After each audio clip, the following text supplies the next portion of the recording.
का last verb है use of used to.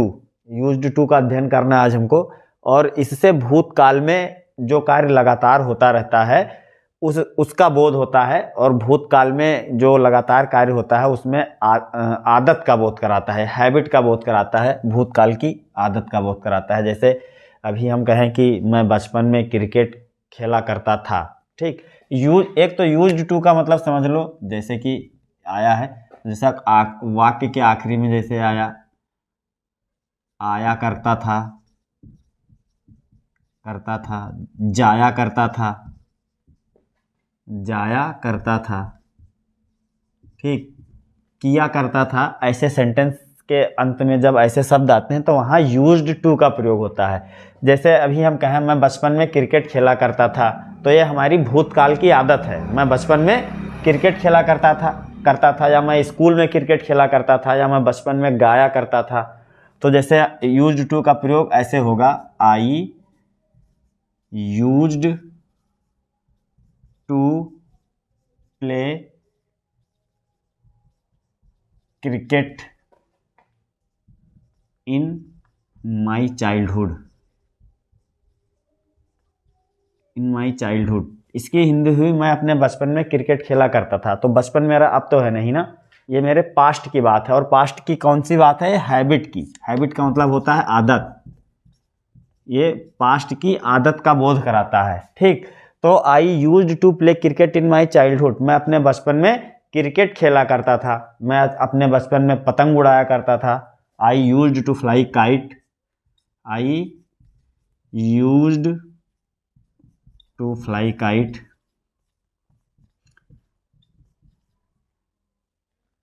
In school, या इन चाइल्डहुड कर दो, बचपन में अक्सर लड़के पतंग उड़ाते हैं। I used to fly kite in childhood, मैं बचपन में पतंग उड़ाया करता था। तो इससे पास्ट की आदत का बोध होता है। यूज्ड टू से किसका बोध होता है? पास्ट की आदत का बोध होता है। लेकिन अभी क्या कहते हैं, ये काम अगर क्या कहते हैं कभी कभी हो, ऑफेन, अक्सर, not always but often. Often का मतलब क्या होता है? OFTEN, often. इसका मतलब होता है अक्सर या प्रायः, अक्सर या प्रायः, ठीक। इसका मतलब ये होता है नॉट ऑलवेज, हमेशा नहीं, नॉट ऑलवेज, हमेशा नहीं। ऑफेन का मतलब क्या होता है? अक्सर या प्रायः, लेकिन कंटिन्यूली, लगातार नहीं। तब वहाँ पर हम यूज्ड टू का प्रयोग नहीं करते हैं, यूज्ड टू का प्रयोग नहीं करते हैं। तब वहाँ पर किसका प्रयोग आता है? तब वहाँ पर आता है वुड का प्रयोग। वुड का प्रयोग कब आता है? जब बीते हुए समय में, भूतकाल में कार्य कभी कभी हो। तो उसका एक उदाहरण देखिए, उसका एक उदाहरण है सी वुड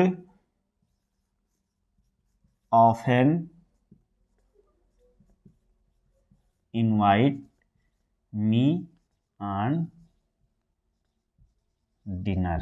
देखो, she would often invite me on dinner, वह अक्सर मुझे रात्रि भोजन पर आमंत्रित किया करती थी, ठीक। अक्सर, हमेशा नहीं। अब अक्सर की बात हो जाएगी तो यहाँ पर यूज्ड टू का प्रयोग होगा, सी यूज्ड टू इनवाइट मी, ठीक। लेकिन ये क्या है? ये भूतकाल की कभी कभी होने वाली बात है, कभी कभी होने वाली ये क्रिया है।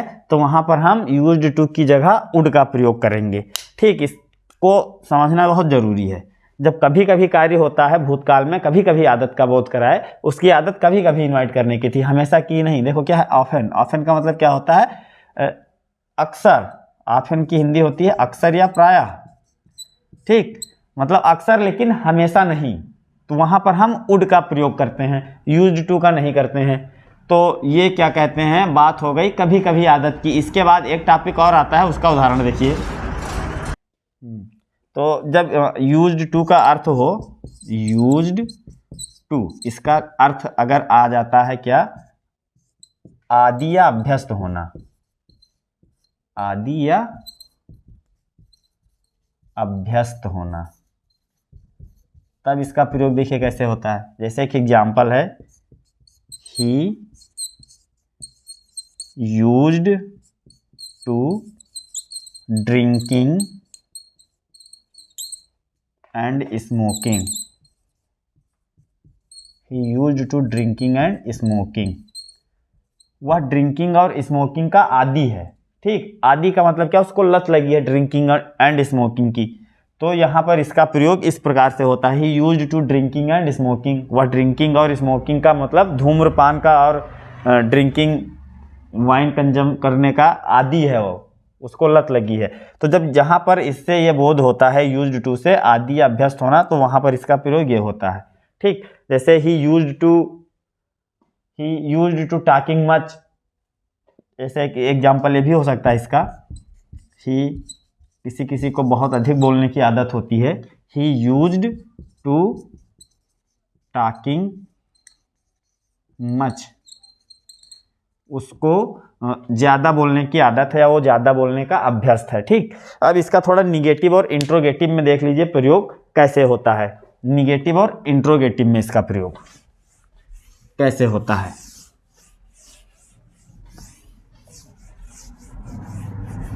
जैसे एक एग्जाम्पल है, he used to live in Delhi.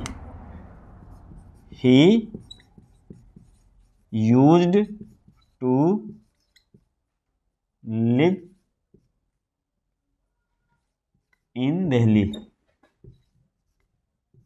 वह दिल्ली में रहा करता था। इसकी हिंदी क्या हुई, वह दिल्ली में रहा करता था। वह दिल्ली में रहा करता था।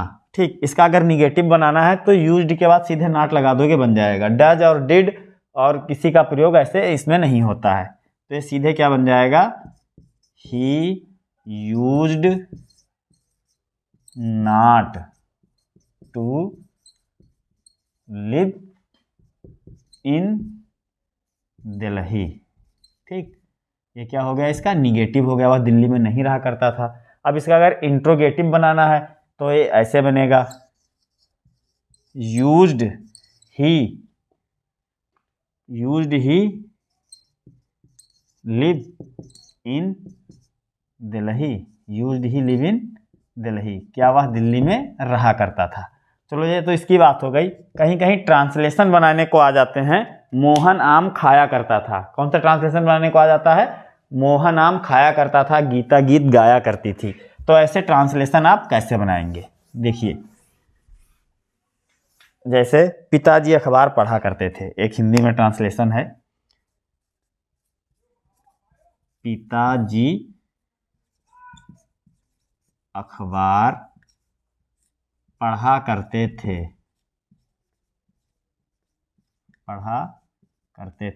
तो अभी तो हमने इसकी टर्म्स एंड कंडीशन बताई कि जब ये हैबिट का बोध कराता है तब ऐसा प्रयोग होता है। लेकिन ट्रांसलेशन बनाने को आ जाते हैं, जैसे पिताजी अखबार पढ़ा करते थे। अक्सर लोग पूछा भी करते हैं कि मोहन आम खाता था, तो चलो आपने बता दिया, Mohan ate mango past indefinite है।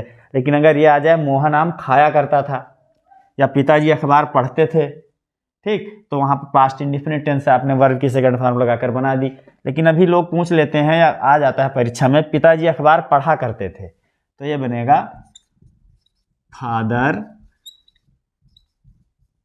Used to read newspaper.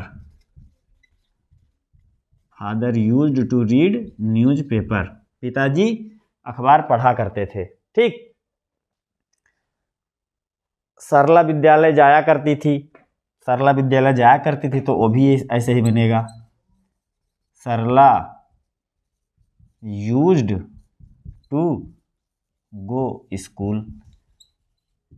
Sarla used to go to school, Sarla विद्यालय जाया करती थी, Sarla used to go to school. ठीक, तो इनका ट्रांसलेशन ऐसे बनता है, आया करता था, जाया करता था, जहां आया बेहिचक यूज्ड टू का प्रयोग कर दें, लेकिन कब पास्ट टेंस में हो तब यूज्ड टू का प्रयोग होता है। ठीक, बहुत ही इजी है, बस समझ जाएं आप लोग। ठीक, तो आपके एग्जाम्स आने वाले हैं, बस पढ़ने पर तैयारी करते रहिए। आज के लिए बस इतना ही। मॉडल्स का सारा चैप्टर खत्म हो गया है। कल से लिटरेचर पढ़ाया जाएगा, कल से रीडर का अध्ययन कराया जाएगा।